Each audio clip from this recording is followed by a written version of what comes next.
কিয়ামতের আগে একটি ভয়ঙ্কর জানোয়ার বের হবে, যেটি মাটি ভেদ করে বের হবে, যার নাম দাব্বাতুল আর্দ। এর অর্থ মাটি ভেদ করে বের হওয়া জানোয়ার।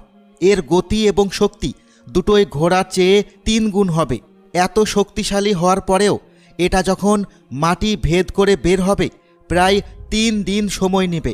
তার কাছে হজরত মুসা আলাইহিসসালামের লাঠি এবং হজরত সুলাইমান আলাইহিসসালামের আংটি থাকবে।